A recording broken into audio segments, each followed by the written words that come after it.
So we like starting out with a little bit of fun. All right? I'm seeing some side eyes here. So you guys to look at this for just a second. In fact, don't even turn it over just yet. Everybody take one of those. Don't look at it just yet. Pass those out.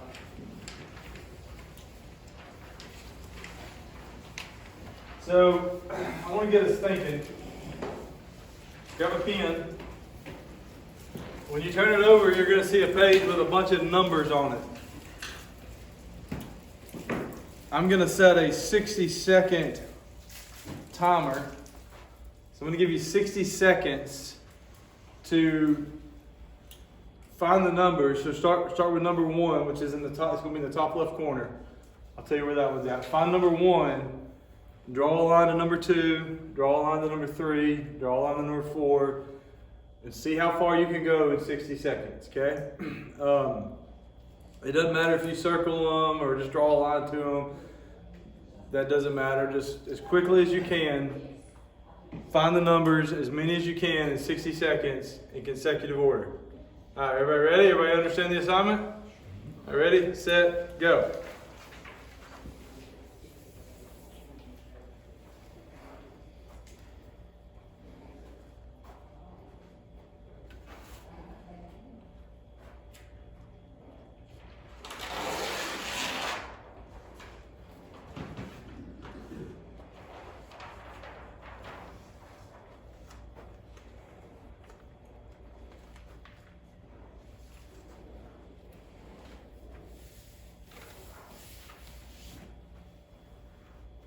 You got 25 seconds.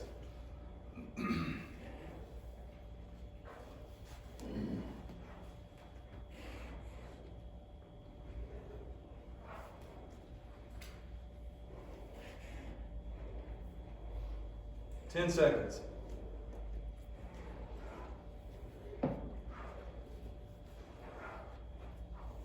2, 1, pins down. All right. Who got at least 10? Who got 15? Who got 20? 25? 25? 30? 28. All right. Awesome. Okay. Can we have a redo? You can. You can. I'm glad you asked for that, Michael. Start backwards. No, here's what we're going to do now. If you do this, 1, make sure I'm doing it right here. 2, 3, 4. So if you do this, 1, 3, 4, and you follow that pattern, you'll see those numbers. And if you'll draw quadrants, so I'm going to give you another one.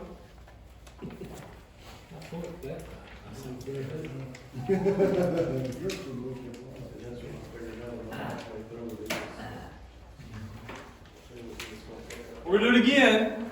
There's quadrants on the page, and now you know the pattern. Top left, bottom right, top right, bottom left. 1, 2, 3, 4. Follow that pattern, 60 seconds. Here we go. Go.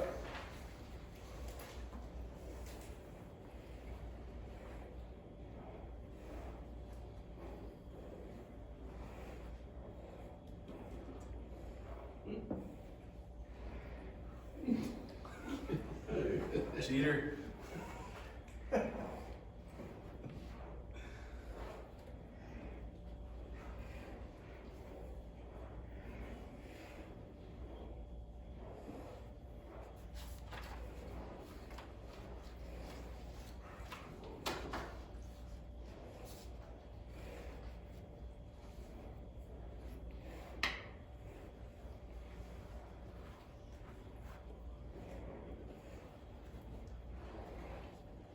10 seconds.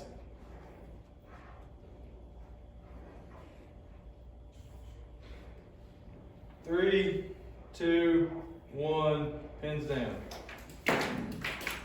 All right. Did you get more? Yeah. No? Okay. Who got at least 25 this time? All right. Jonathan, how many did you get? 48. Anybody get more than 48? What'd you get? 50. I left behind the line drawing and just circled. Well, and that's fine too. It doesn't, but finding the numbers, is it easier to find it if you know the pattern? Right? Yeah. So you can discard that, but so where we're at in our process, we just super quick review. Our two-story house leadership is up top headquarters, right? And so that window, the frame is here.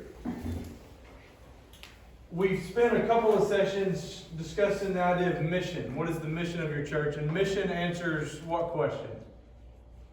What? Right? What are we supposed to do? What is our church supposed to do? That's the mission.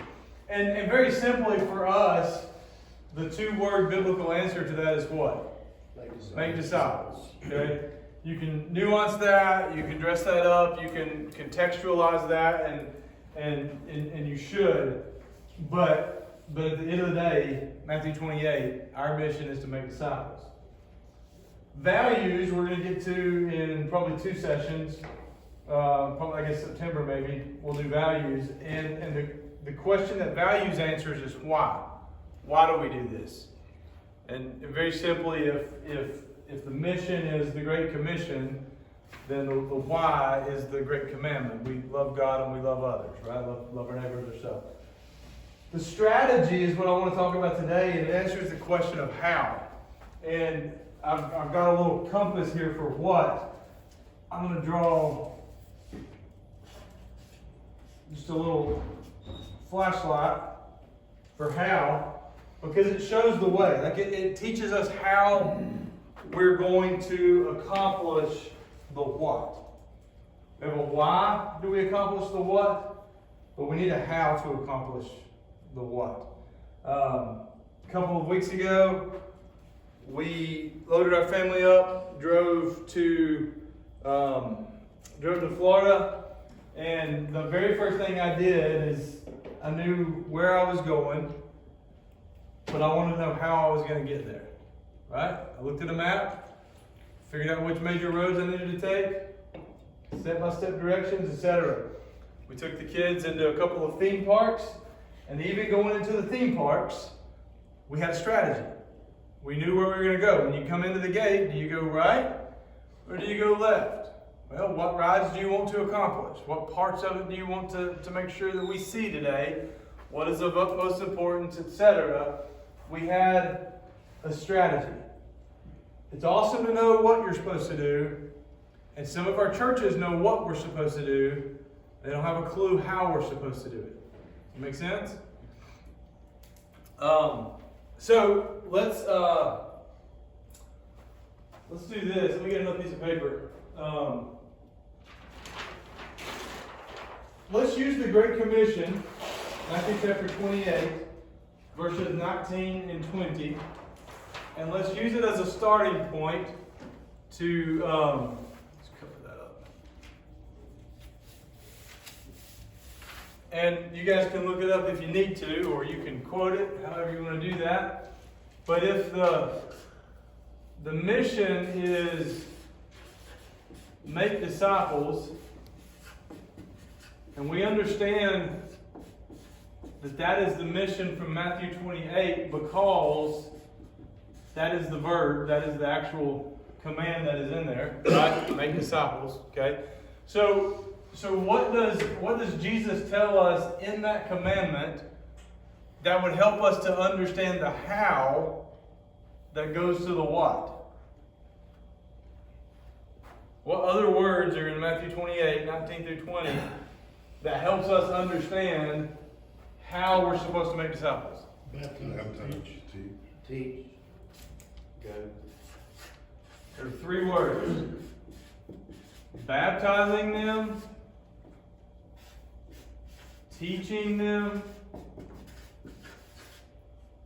and then that word at the beginning, go, which Actually, it's as you are going. could be as you are going, which matches our ing words, right? It's a participle, okay? So those are the 3 words. So Jesus doesn't just say make disciples, figure it out on your own, right? He I think pretty explicitly tells us exactly how to do that.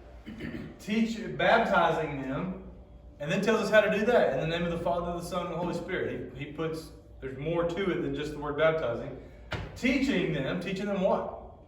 Things that I've commanded you. Everything that I've taught you, you teach them, right?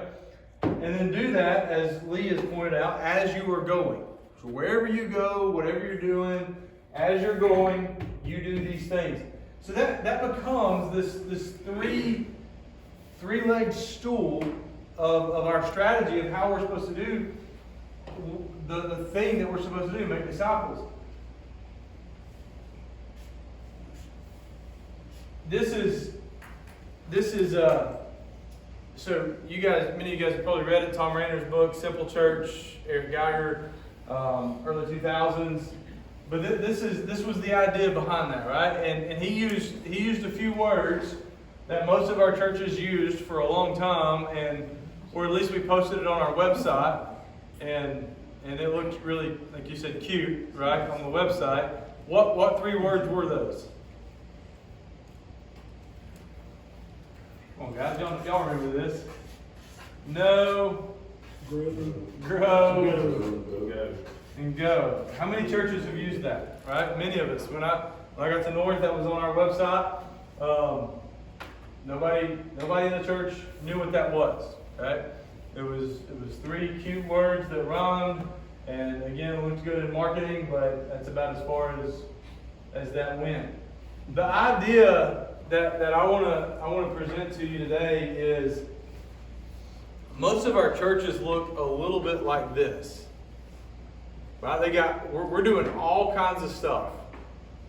We're doing all sorts of scattered stuff. And a lot of the stuff that we're doing as our churches, if we're honest with ourselves, right, the main reason we're doing it is because we've always done it. Chances are some of the stuff that you're doing at your church is stuff that you inherited as the pastor. They were already doing that when you got there. They're going to keep doing that. They'll be doing it when you're gone. But it's all scattered out like this, and what it needs is a little bit of strategy behind it. It needs a little bit of mapping behind it. We give our folks at our churches a smorgasbord of a menu. Right? They can come multiple times during the week. And what a strategy says is let's give them a map instead of a menu. Instead of an all-you-can-eat buffet and just, like one of my favorite places to go about once every 2 or 3 years is the Golden Corral. Okay? Yeah. I can't go on. My wife won't let me go more than about once every couple of years. But when I get to go, it's like a huge treat for me. Okay, takes me back to my childhood with my grandparents and going to Ryan's Steakhouse. But anyway, but even when I go in there, and if you don't know me super well, when it comes to stuff like that, I'm a very indecisive person.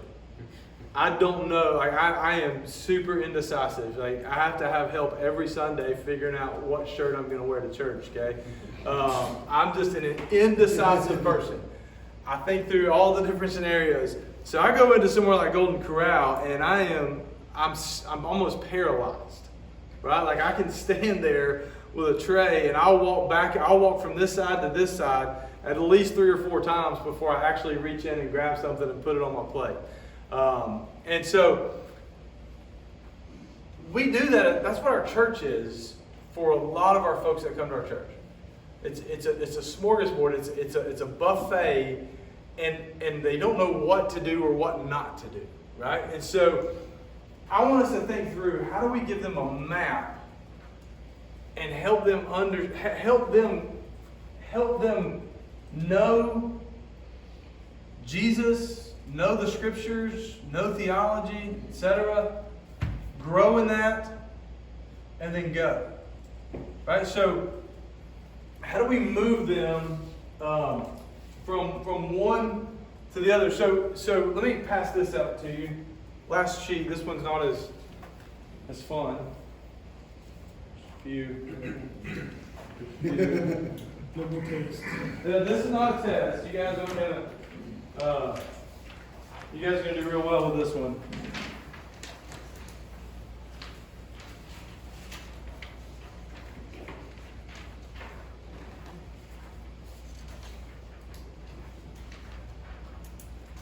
And I'm just really looking at the top half of this thing with you guys right now. So strategy defined. So here's the blanks. The process or picture.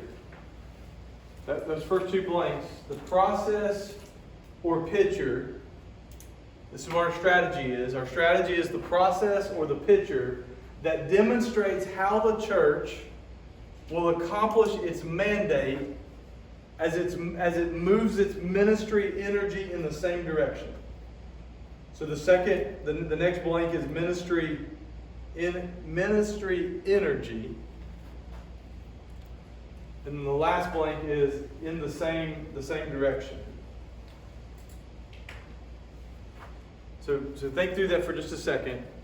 The process or picture that demonstrates, shows people how your church will accomplish its mandate.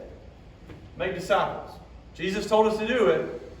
Better know how we're going to do it. Your people need to know how to do it. Your strategy is a process or picture that shows them how you plan to do that as you bring your energy of ministry moving in the same direction. I don't know about you guys, but remember the Tuesday Ironman where we had the ring and we had the ribbons tied to it? Some of y'all remember that? And if you're pulling this way and you're pulling this way and you're pulling this way and somebody else is pulling that way, where are you going? Nowhere. Everybody's pulling against each other. Vision, mission, strategy, all of it is designed to get people pulling the same direction. Most of the problems that I have in my church are because people are pulling in different directions. My finance person thinks we should do this with the money because this is what they like to do. They want to save the money. They want to be good stewards. They don't want to spend it frivolously. They want to save it and build up the account. My properties person is saying, yeah, but the building is X number of years old and we've got to do this, this, and this in maintenance stuff. And if we don't do this, we're going to be spending more money down the road in a couple of years, right? At the same time, my missions person is saying, man, who cares about the building? We got to go tell people about Jesus. Right? So let's put all the money into sending everybody across the ocean to tell people about Jesus or whatever. So y'all get that. That's exaggerated, but y'all get that. Like the issues that I face, and I don't know about you, my issues stem largely from people pulling in different directions. My children's person wants to do this curriculum, while my youth person wants to do that curriculum. And they both have their own agendas, and they're pulling away from each other. And so I want to put some strategy. I want to give a process that will get all of our energy moving in the same unified direction. The second point, your strategy characteristics, the church's organizational logic for achieving the mission. There's a reason you're the pastor of the church. There's a reason you do what you do.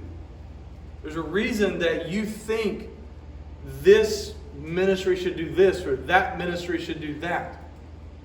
You've thought that through. The problem usually comes is our people don't hear your thinking. our people aren't in your head. They don't know what you're thinking. They don't know how you're thinking. You think we should do this on Wednesday night. The last pastor did that on Wednesday night. Well, you have a reason that you want to change that. You have a reason for doing it this way and thinking his way was probably not the most efficient way. There's logic to it. And so your strategy serves to help the people understand the organizational logic for what you're doing, for achieving the mission. The second characteristic there is the pattern. A strategy is a pattern. You guys saw that really clearly in this little exercise, right? There's a pattern. Top, 1, 2, 3, 4. 1, 2, 3, 4. It's almost like conducting music. So the way I feel when I do that, right? So, but it's a pattern of how ministry fits together for fulfilling the mission. How does your Sunday school fulfill the mission? Right? How does I grew up in a church, just for an example. I grew up in a very traditional Southern Baptist church, my teen years anyway. And we had Sunday school on Sunday morning, and then we had discipleship training on Sunday night, or what's called training union. Y'all remember that? Some of you may do that. So we would go to Sunday school an hour before big church, right? Worship. And then we go to worship, and then we go home and take naps, and then we come back and we go to training union at 5 o'clock, and then we'd have worship at 6 o'clock. And it was almost like a Sunday night Sunday school, if you will.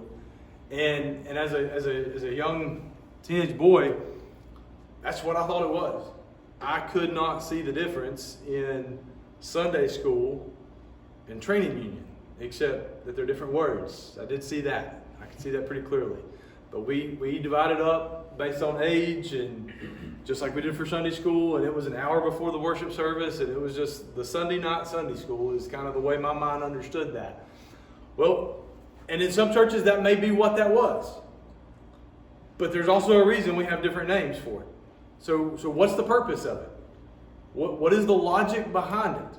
What is the pattern that shows how Sunday school and preaching and training union and preaching and Wednesday night Bible study and Wednesday night prayer meeting and Baptist men's meeting, how does all that fit together for us to accomplish the mission?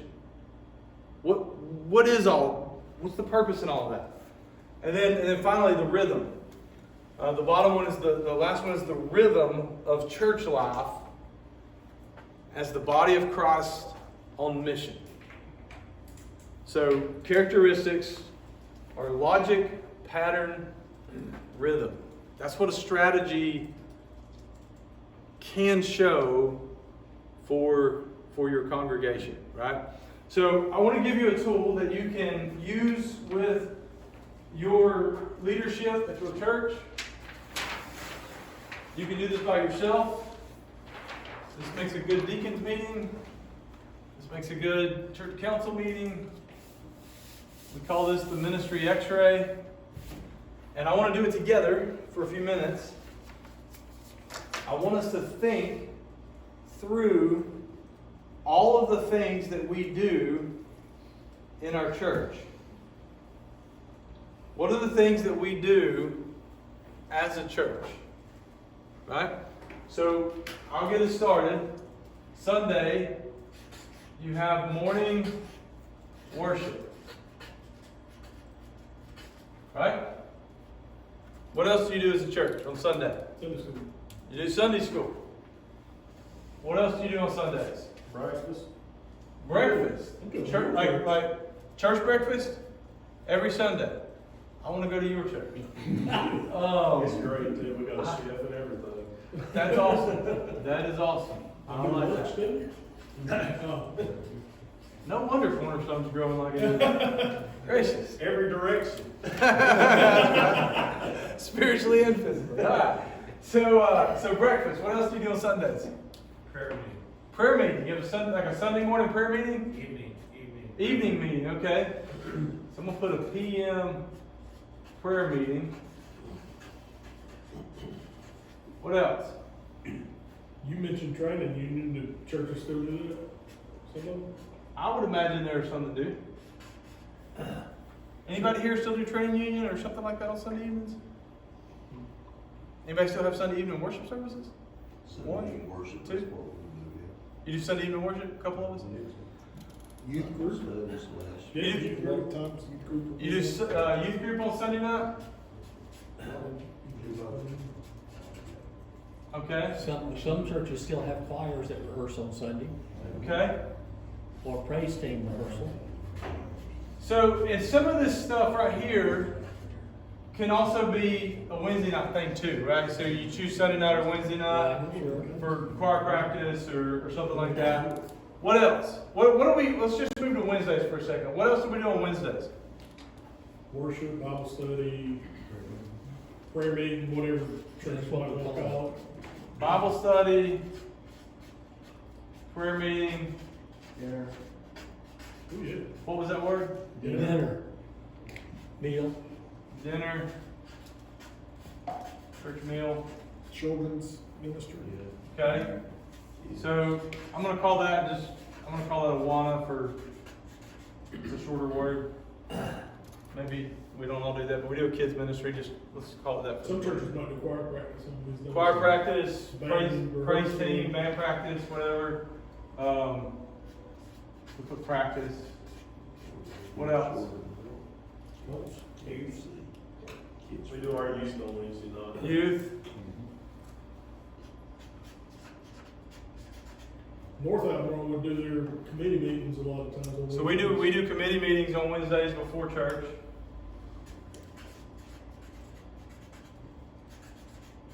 And some after church, but we do committee meetings on Wednesday nights. What else? What about committee meetings and deacons meetings? When does that stuff happen? Wednesday. Wednesday, Tuesday. This church that we're kind of describing here, we're going to call Tuesday night our deacon meeting night. What else? Or Saturday after the men's prayer breakfast. Saturday. Have a men's prayer breakfast and then deacons meeting. Oh, okay. All right, so prayer breakfast on Saturday, And then a deacons meeting. and then deacons meeting.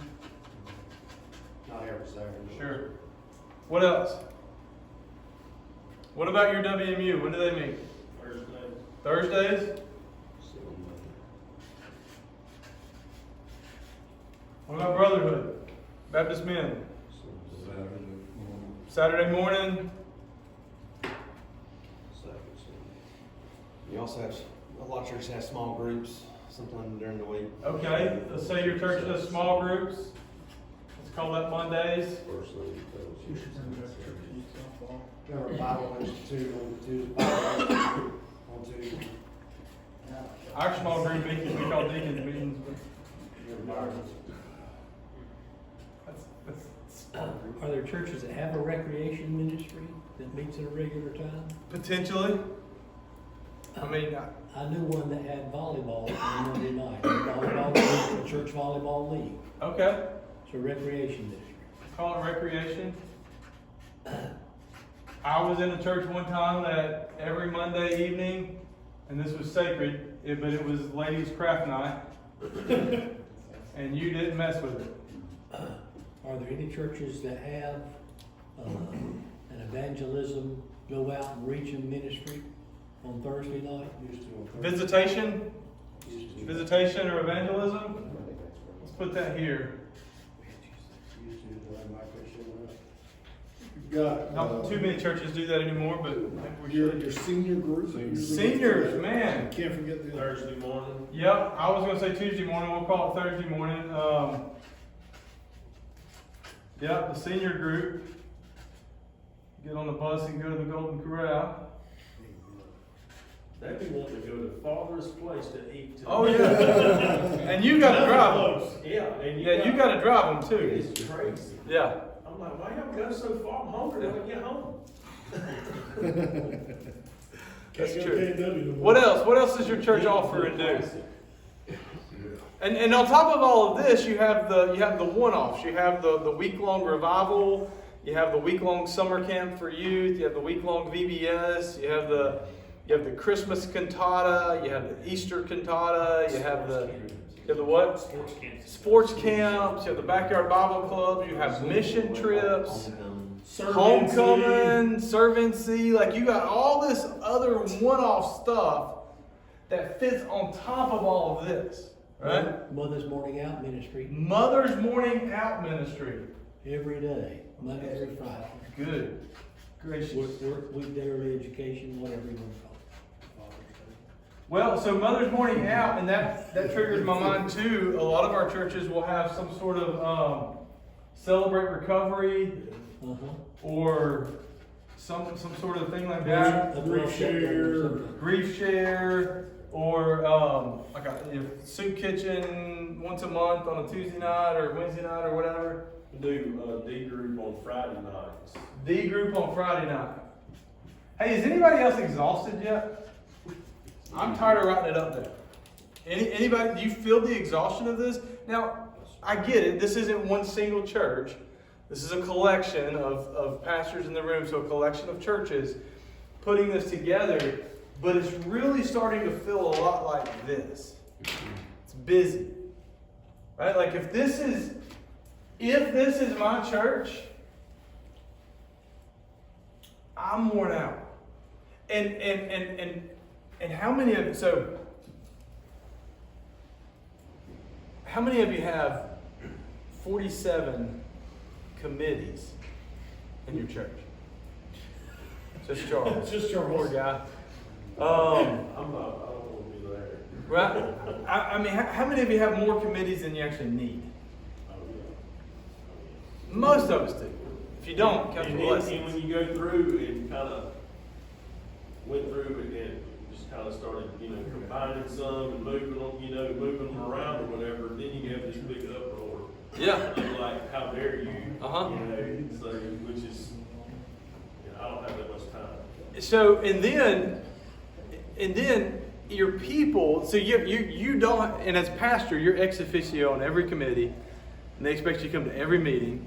And then that's on top of all this other stuff. Your people, though, they may not be on every committee, but how many of our churches have people that are on more than one committee?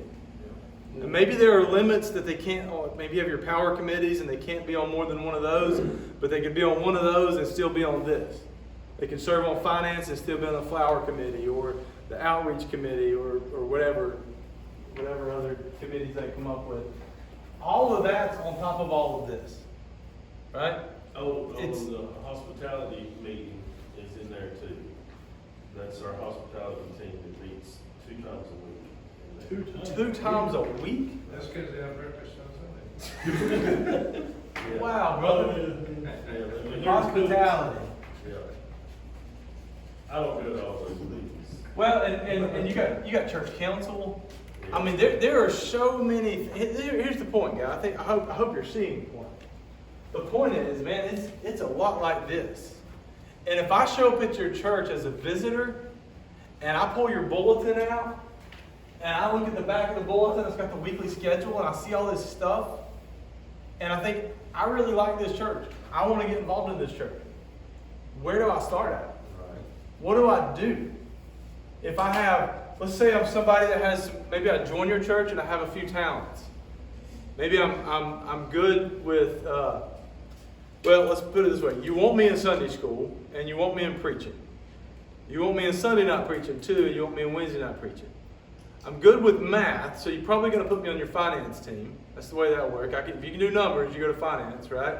Or if you have a lot of money, you go to finance because obviously you did something right. So whatever you did, we want you doing it here too, right? So you go to finance. I can kind of carry a tune in a bucket. Great, come be on our praise team, right? Or choir or whatever it is. And then I'm a man, so I got to be in brotherhood meetings and Baptist men, right? So all of a sudden, I just joined your church and I qualify for 7 different things, and I'm already worn out by doing that. And frankly, none of that has helped me figure out how I'm supposed to make disciples. Yeah. I mean, you sing in the choir, good. What's that got? I'm not disinquired. What's that got to do with making disciples? Right? You can serve on the finance team. Good. You're an accountant. Great. What's that got to do with making disciples? Right? And it does. I'm not saying it doesn't. But I'm just saying it's not obvious where that fits at. So all right, so we'll just keep using this one. So what I want to do now, and I would encourage you, if you've not done this for your church just personally, do this. Quite literally, every single thing that your church does, every meeting, everything for a month, just put every single thing on a calendar on one piece of paper and look at it and think it through, okay? Whether it's the whole church or just 5 people in the church, put it on a calendar, look at it. Then sit down with a team of people. If you're thinking through the strategy of your church, maybe you're not right now, maybe you came for the crock pot today, and that's great too, it was fantastic. But if you're thinking through strategy for your church, then sit down with a team of people, your deacons, your staff, your council, your leaders, committee leaders, sit down with your leaders and do the same exercise. And start to think through everything that you do. And then ask questions. Ask questions about how this fits here. Or whatever. Circle any of those. I'm not picking on deacons. I love my deacons. But what does that got to do with making disciples? How do my people know what that's got to do with making disciples? Because our deacons, let's be honest, our deacons are oftentimes really confused about what a deacon is. Absolutely. And even if they know what it is, they probably don't know what it's got to do with making disciples. So they need to. So start to fill those things in. So what I'm going to do next is I'm going to come up, you put whatever words you want to put there. I like these 3, they came right out of the text. Okay? But I'm going to start to say, how do these things fit here? So how does, let's do one that we're very sure about. AM worship service. Sunday morning, Lord's Day worship service. Got to do that. Okay? Frankly, that probably fits in all 3 of these. Is that fair? Right? I think I can make an argument for our worship service fitting in all 3 of these. What about Sunday school?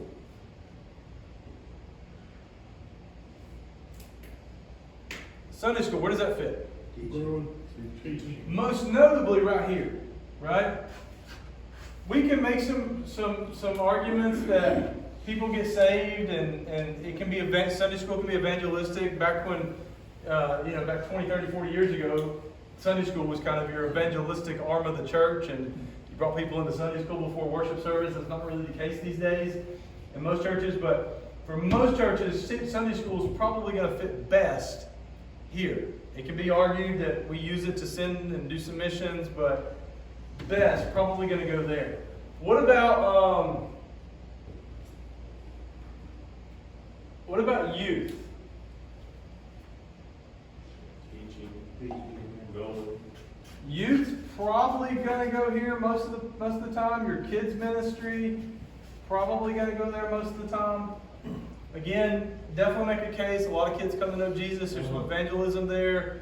Definitely sending our youth group on mission trips. There's a case here too. It's got overlap, right? Imagine that these are, view these like buckets.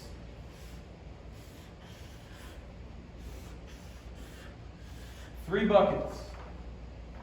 Know, grow, and go, right? And I'm taking stuff off of this menu over here, and I'm starting to dump it in buckets. So like Mother's Morning Out, where does that go? You asking the wrong ones. Well, we're the pastor of the church, so we got to know, why is our church hosting Mother's Morning Out? We don't do a Mother's Morning Out, but I'll make a case. Do what, Michael? I was gonna say for knowing, go in the book. Yeah, I'm gonna make a case that it probably goes, you know, we're trying to be evangelistic, with Mother's Morning Out. We want to be a blessing to the community. We want single moms to have a place, or working, you know, whatever the case is, and we want to build a relationship so that we can share Jesus with these mothers, right? So that would be my off the cuff argument for doing that. So I'd probably put it right here, okay? But what I'm doing now is I'm dumping it into this bucket. And some of these things, again, like youth probably goes in the grow bucket, teaching, but again, it spills over a little bit into the other buckets. Does that make sense? It's going to spill over. It's going to have some overlap into the other buckets.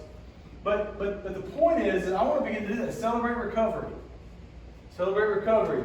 Probably going to go into the evangelistic side of things, trying to reach a particular segment of the population of your community.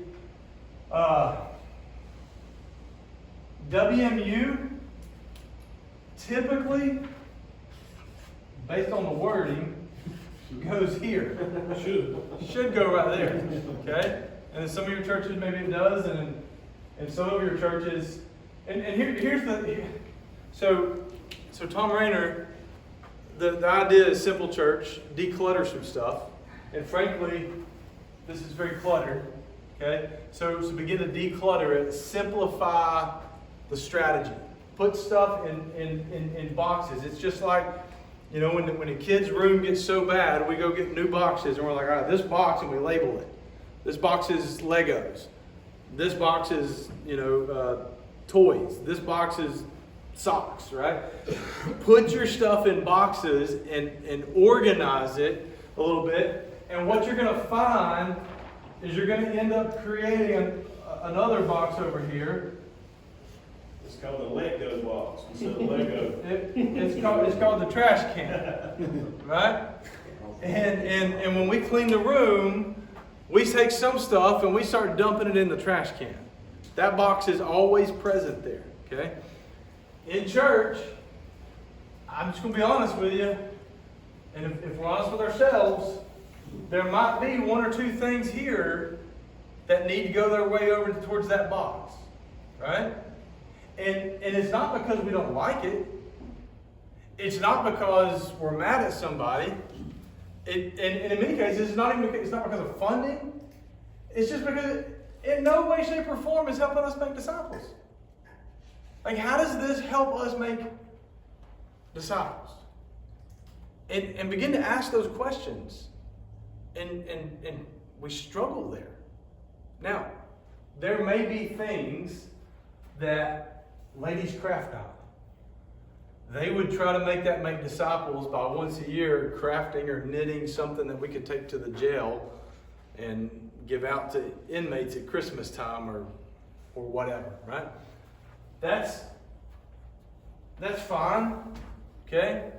But and trust me, I don't want to be the guy that kills ladies' craft knife, because that's a good way to go look for a new job. Okay, get your resume ready before you attack that. So, but at the same time, I do want to get them to. I want to help them understand that if there is disciple-making stuff, if there's something that's in one of these boxes here that would be better on Monday night, that's going to take precedent.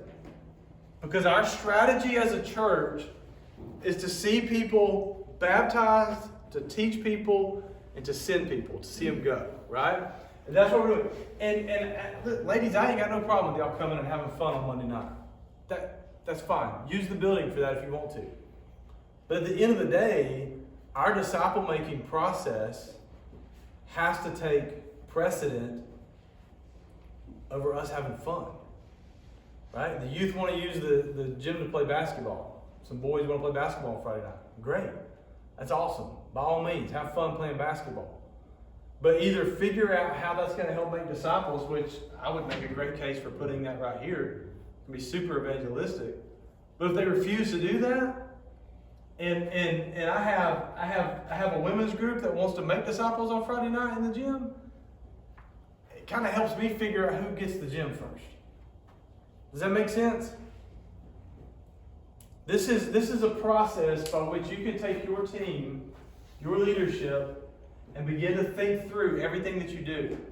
If you want to get, really visual with it, put each one of these things on like a card, like an index card with a sticky note, and have 3 separate pieces of paper or buckets. Draw a bucket on it and put the words at the top of it. And then take your index card that has Mother's Morning Out on it and force the team to say, okay, which bucket are we putting this in? If I put it in this bucket, that's great, but what goes here? One of the other side effects that you're going to realize when you do this is most of the stuff that we do as a church usually fits in that bucket. This bucket is really, really full. This bucket got a lot of room in it. This bucket usually has a lot of room in it But for that- other stuff. That top thing is a one time for the individual. Mm-hmm. But that middle thing is sanctification. Ongoing. Which goes on how long? While you're breathing. So it seems to me that we should expect there to be more in there. Right. That But as they grow in this, they go and do this, which leads to a lot more people doing this. right. Right? So it's a Absolutely. circular, cyclical thing. And my point is to say, as a church, I want to make sure that my people have an outlet for doing this. Right? For doing evangelism, basically. You see what I'm saying? Not only an outlet, because going every day is your outlet. If they understand that. But Yeah. right, which is what I'm trying to teach them. Yeah. But for them to have a plan, for them to see what I'm learning, God will use to lead me to evangelize. Right. It's 100%. But it's gonna be a constant. For them to see how it's all connected. It's gonna Is- correct. And is the again, goal. it's a picture. Yep. Yeah. So the words we used a second ago was I've lost them. On a process or a picture that demonstrates how the church will accomplish its mandate in making disciples. So if we demonstrate it with wording, which is what Jesus does, we demonstrate it with words, and we begin to show people a process that is, like to your point, very, very circular, very cyclical, right? Like it's going around and around. But again, our people aren't coming to church thinking this though. They're coming to church because they've always come to church. They're coming to church because that's what we do in America on Sunday mornings. We go to church, or at least we used to, right? So they've been raised that way, right? They've been, Charles, the word we use is conditioned that way. Like they're doing it because they're conditioned to do that. They're doing Sunday night church because again they're conditioned to do that. They're trained to do that. We've about cured that. Huh? We've about cured that. We just about have, yeah. They'll come in on Sunday night. Yeah, I get it. Yeah. So Wednesday night, same thing. I mean, these, why do we have a youth group? Because we've always had a youth group. Why do we have a kids program? Because we've always had and so my point is to help our church think. Why am I coming to this? I'm coming to this because it fits in this process of me learning. Like I'm doing Wednesday night Bible study because this is where I get taught so that I can go out. They begin to see every activity not as just another thing on my calendar, but part of a process to help me make disciples. And I can think until Jesus comes again about how to fit ladies' craft mind into that structure. Yeah. And I'll never come up with an answer. You know who will come up with an answer? The ladies. The ladies are in that craft night. Yeah. And for them to decide I'm going to do this, but I want it to be involved Yeah. in what our church is doing. Right, which is that's a Which is- win. Which is, that's where you wanna get it. Yeah, I I call don't that have a to win. figure it all out. Right. I call that a win. If my ladies figure out how to take craft night and make that part of a missions, like they're actually going out and telling people about Jesus through that, that's a win for me. So don't kill ladies' craft night. No, you don't have Just- to. Just tell them, you all figure this out. The Lord will guide you, the Holy Spirit, He's guiding you to do it. How does He want it to relate to? But the ladies, and we're hypothetical here, right? The ladies may look at that and say, you know, they may look at that and say, hey, we were gonna knit on Sunday or Monday night or whatever. Yeah, And they may look at that and say, let's do something a lot more constructive with our time. sure. Right? Like let's figure out how we do something that we still enjoy doing, but it becomes they by going through the process, your ladies will repurpose craft night. They Right. will give it new meaning and new understanding so that it does fit part of the process. So the Or they may look at it, Lee, and say, wow, we're really wasting time here. We could be going out and knocking on doors on Monday night, so Right. we're gonna go do that Right. instead, and we're gonna scrap craft night ourselves. Right. Our purpose is not to get rid of stuff. No. Our purpose is to get everybody involved in making disciples. Our To do- purpose is for our church to see the logic, to see the pattern of making disciples and how we accomplish that. And all of them to be definition. involved in it. Okay, thank you. And every member across the board somehow be involved in it. So our purpose is not to wear people out. Right. And again, our bulletins look like menus sometimes. And just to circle back to that point for just a second. If somebody's a brand new believer in my church, my process should tell them, hey, you should start here and here. Don't worry about this and this yet. That's later down the road, right? My process, my strategy should tell the visitor, if you're a visitor, hey, these things, it's not you just yet. If you're you're just visiting, we want you to start right here. We want you to come check out this with us or whatever. Right? Our strategy should tell the church member that's been there for the last 5 years, that is growing over the last 5 years, it should tell them, hey, here's next step for you. Here's the bridge. Our strategy should create bridges.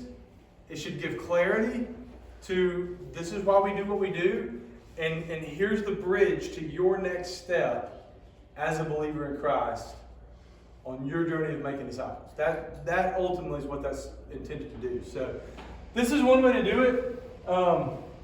August the 18th, I'm going to show you a different tool that brings a lot more into it, and it's a lot more fun. So the next one's fun, but it, again, helps us think as leaders. So if you got questions, I'm certainly happy to answer.